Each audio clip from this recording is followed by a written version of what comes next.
Today we're going to be talking about the gap year program, the two different itineraries that we have for the program, which are both super exciting, and then just a little general information about why a gap year is worth taking, and some cool, fun aspects to the Winterline program. Wait just another second here.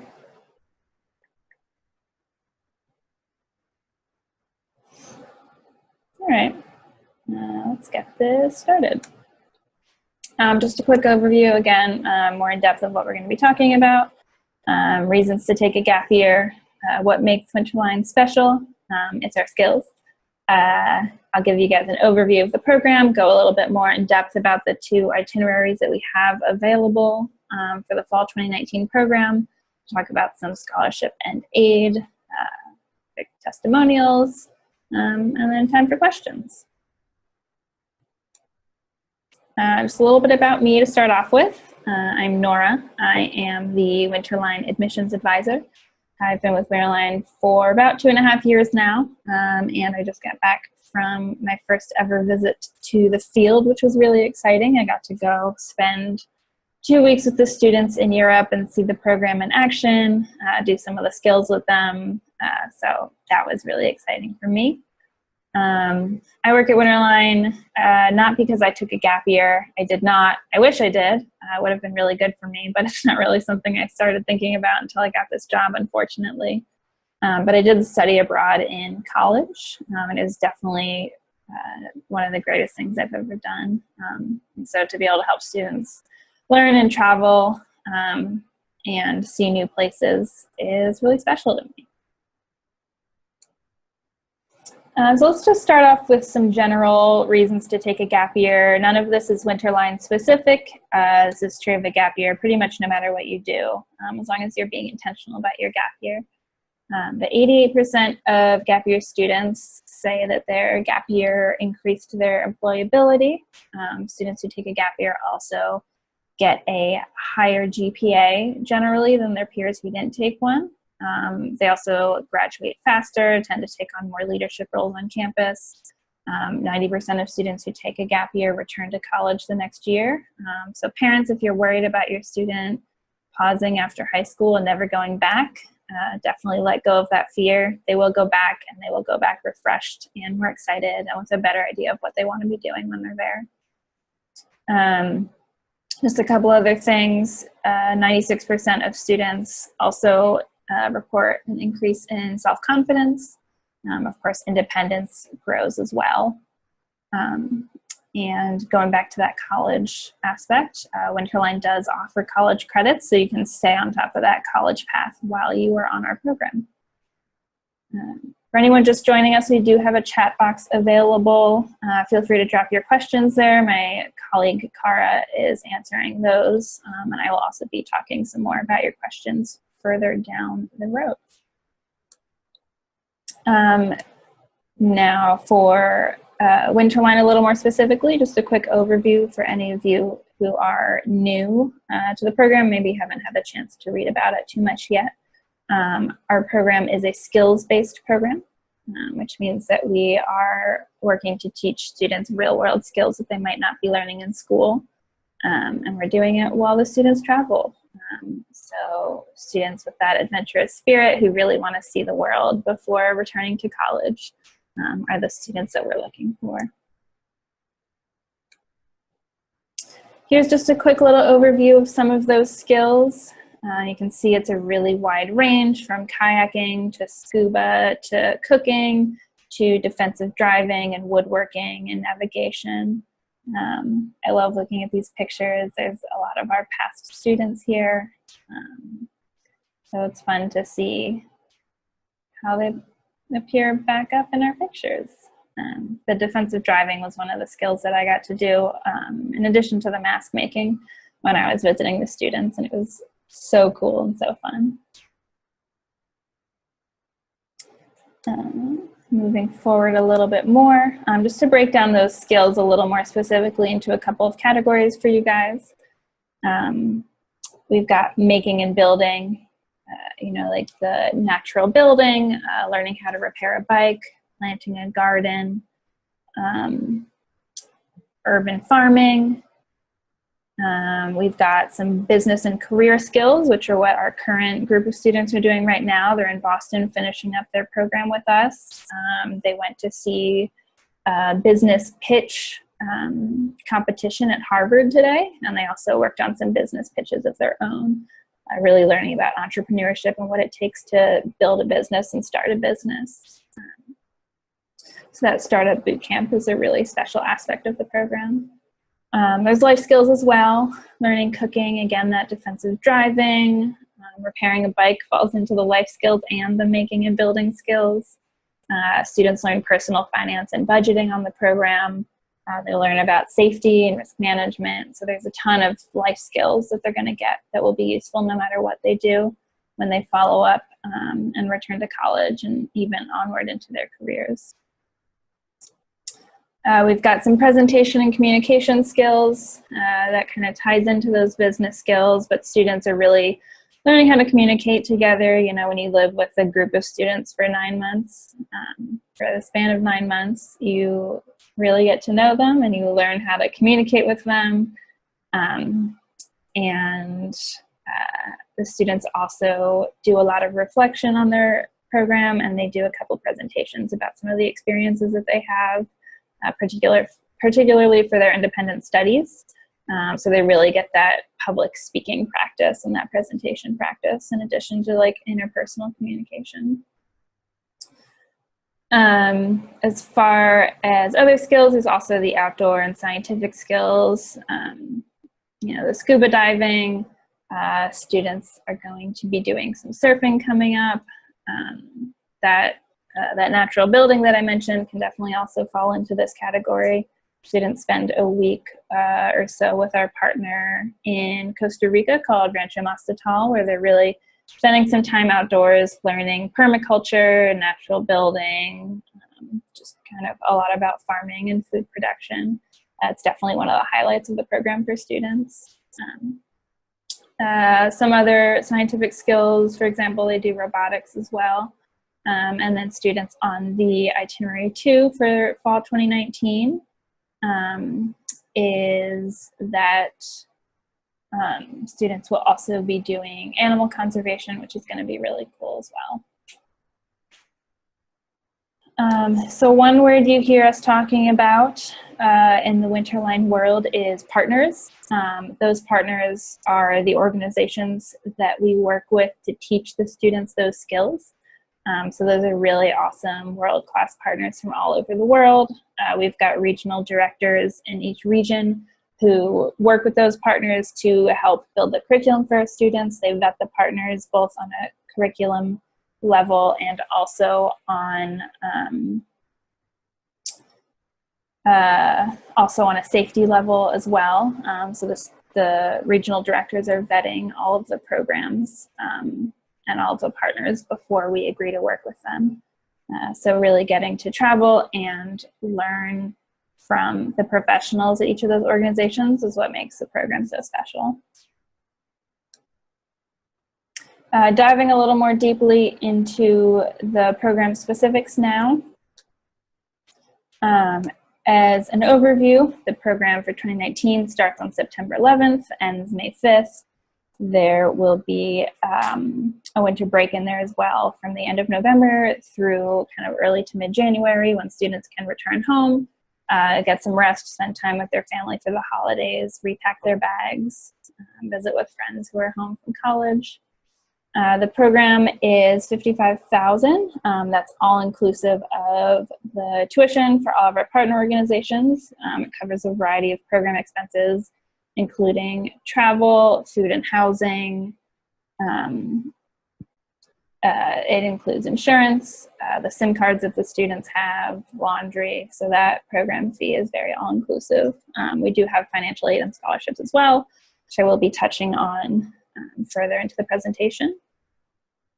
As far as the 2 itinerary options, we've got itinerary 1 and itinerary 2.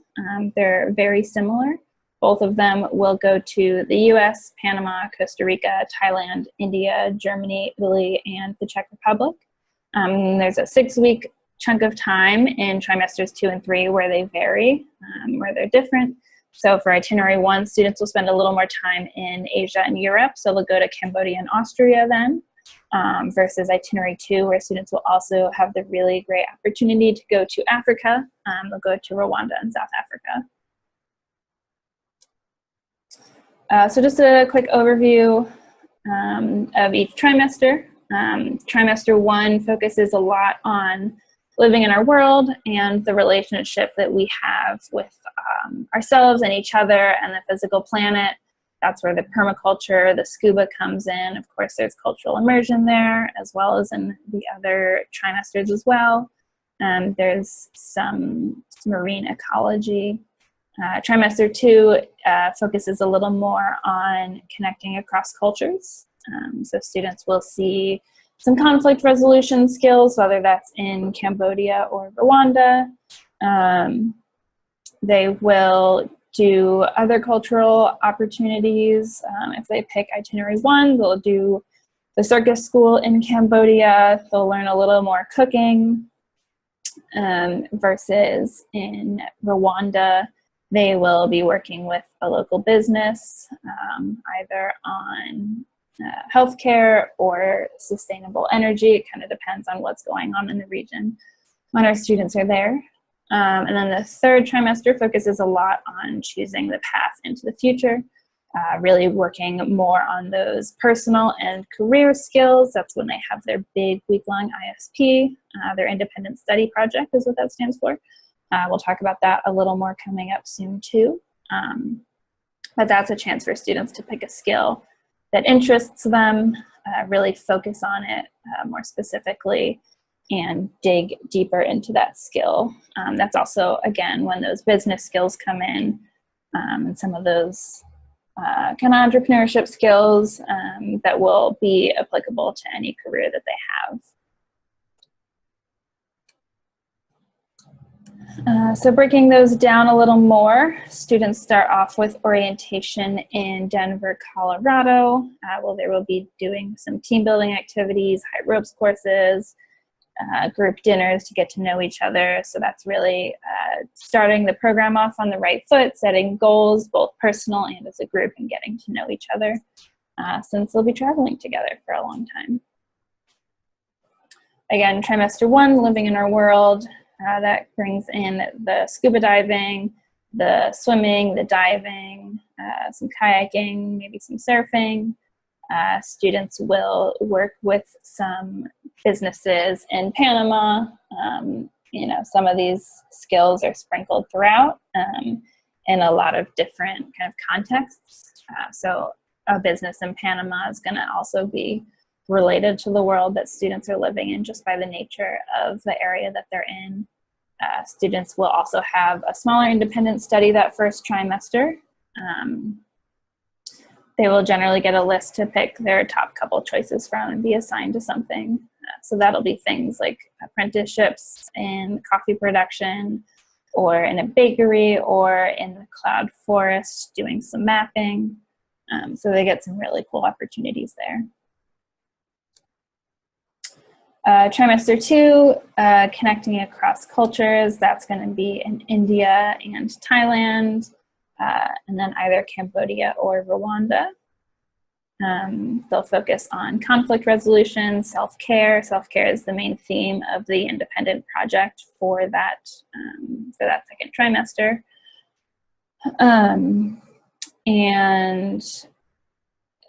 Students will also do a wilderness trek when they are in India, which is really cool. It goes to a part of India where students might not otherwise see, a more rural part, kind of getting out of the cities, meeting some of the locals along the way. It's a really great chance to get a new, different perspective on that part of the world, and really just immersing in those local communities and getting to know the people and work alongside them.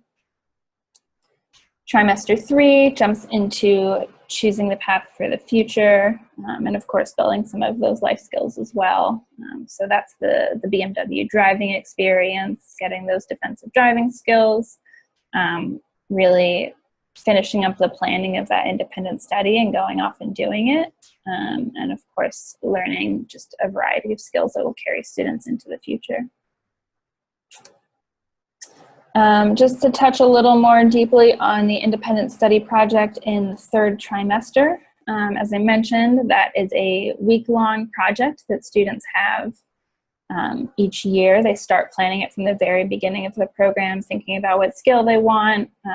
They find a partner in Europe.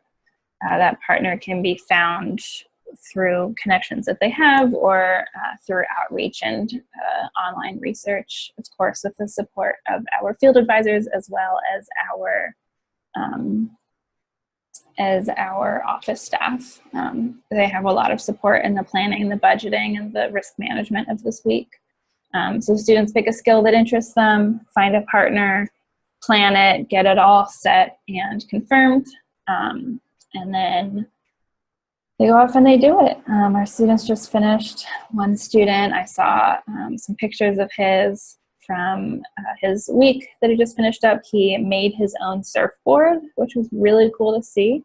I had no idea how those are made, and so getting to see the pictures from like him shaving down the foam and adding the resin and putting some decals on was really cool, and I think he got to, of course, surf on it a little bit as well too. But yeah, you can also see some examples of our past students here. Megan shadowed in the Austrian Parliament for a week. Daniela did some biking in Italy. Anna did some baking in France. And so it's really very flexible as far as what students want to be doing. As long as they can make it happen within the budget, within the risk management policies, within the locations that they're allowed to be in, they can go for it. Touching briefly, we are offering a summer program as well. This is going to be a leadership and action program taking place in South Africa. The dates for that are July 11th through July 26th. We are currently still accepting applications for it. And the fee, like our other program, is inclusive, covers lodging, housing, travel during the program. It just does not include the flights to and from the program. But it's a really great opportunity. Students are going to be learning leadership in a variety of different settings from a variety of different people. They're really going to get to see a lot of different leadership styles while learning about the other skills that you can see here: the upcycling, the crowdfunding, the urban agriculture. Some testimonials from our students. You can see here, students and parents.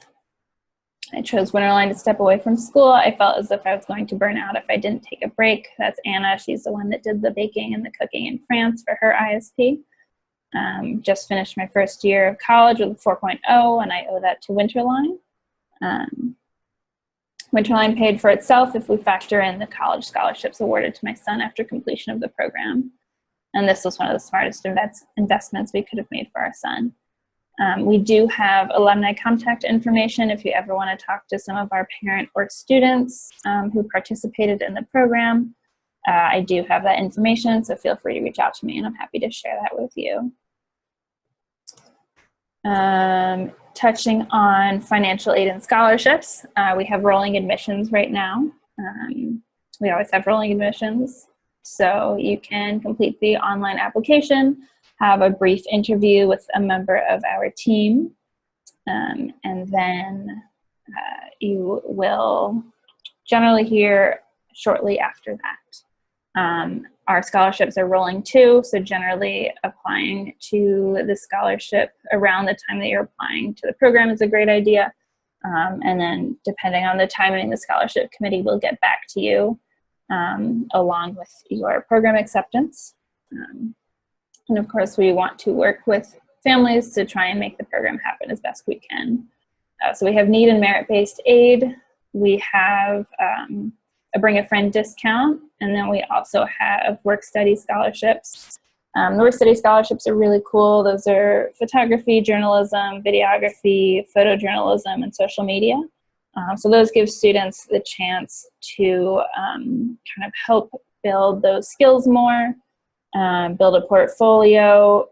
They will have a staff mentor to help them continue to learn in those kind of different realms, and they'll also be able to help contribute to Winterline's social media, have some of their work published online, which is a really great opportunity, all in exchange for a program discount. We do also offer 529 funds for those of you who are in the US. We accept those, so if that would help you, that's definitely something you can explore as well. And then here's some of the places that you can find us online. As of now, jumping back to the 2 itineraries that we are offering, itinerary 1 is pretty much full. I definitely recommend applying as soon as possible, but those spots are filling up really quickly. We do have more spots available in itinerary 2 with the hope and plan to open a second group for itinerary 1 if we see the interest and the demand. But yeah, itinerary 2 is really special. It's new this year. It's something that I'm really excited about, and I'm really excited to go see students participate in what's going on over there. I know I touched briefly on it before, but just dive a little deeper into it. The students in Rwanda will be working with local businesses, like I said, kind of in that healthcare or clean energy realm. Depending on what's happening, they'll work with business owners to learn from them and to help them with their business. And then in South Africa, they'll do some really cool skills as well. They'll do urban farming. That's when the conservation comes into play. So they will be going to the Cape Leopard Trust. Cape leopards are pretty specific to that area, so they'll get to see a really unique animal while also learning about the conservation of that animal, how to track the Cape leopards, set up photo traps so that they can get pictures of them. Some wilderness skills in that as well. Students will also be learning some radio and kind of technology skills there. We also have a really cool program in South Africa that we call the 50-50 program, meaning that the opportunities that are being extended to our students are also being extended to local South African students there. So students on Winterline will be working alongside those students and getting to know them and learn from them and build connections with them. So of course that plays into the cultural immersion aspect of the program that is so important to us. All right, so now we can jump into questions. My email is here, so if now is not the time for questions for you, that's okay. You can reach out and email me. We also have a chat box on the website that myself and some of my colleagues respond to as well. For anyone who joined us late and may not have seen, we do have a chat box available. You can drop some questions there. I see that there have been some popping up in the chat already that Cara has been helping out with. So I'll scroll through those really quick and shout out some answers for anyone who might not have seen that. Average age of our field advisors. All field advisors must be at least 25. They're generally a little older than that, kind of around late 20s, early 30s, occasionally older. There is the winter break that I mentioned from the end of November through early-ish January when students can return home from the holidays. There is also a spring break built into trimester 3. That one is a week long. It's not enough time for students to return home. However, families are welcome to come visit students during that time and travel in Europe. If students choose not to travel during that time, we do provide housing for them in Prague so that they can spend some time in Prague, which is a really great city as well. Groups of students are capped around 16 to 20, depending on the year and how many students we have applying. We always have a field advisor to student ratio of 8 to 1, which is very important to us. So that will maintain consistent We've got students from all over. We've got students from the US, from the Netherlands, from Norway, Indonesia. We've got applicants from other places that we're hoping will join us as well. In the past, we've had students from parts of Europe. So we really have a great group of students joining us.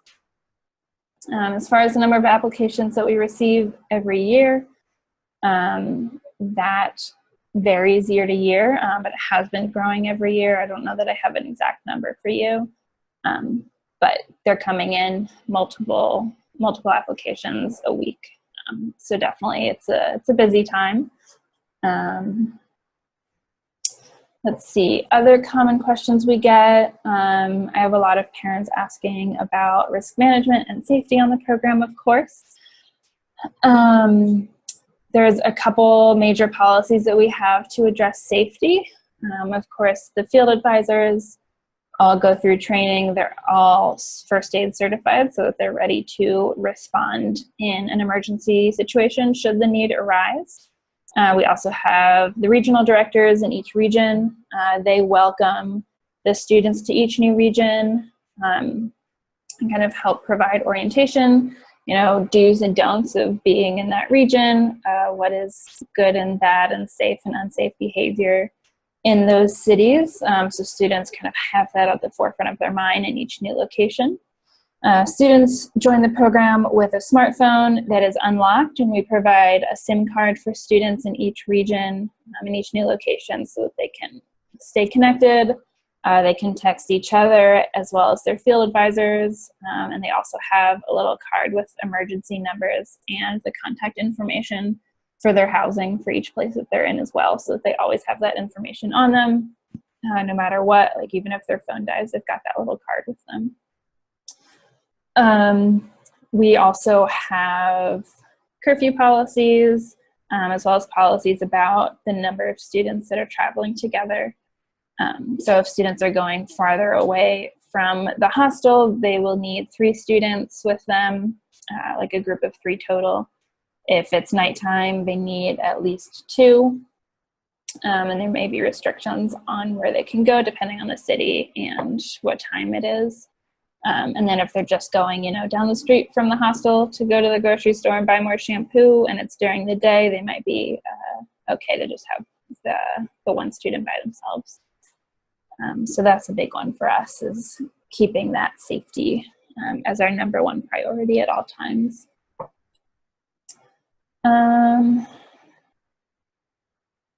If you would like to set up a family visit, virtual or in person, we do offer that as well.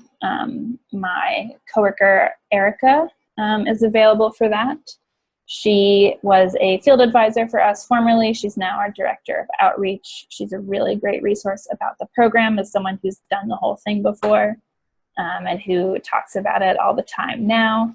If you would like to do that, if you're interested in a family visit, she is up in Oregon, so if you're in that area, she would be happy to come see you in person, and if you're not, she'd be more than happy to set up a virtual visit.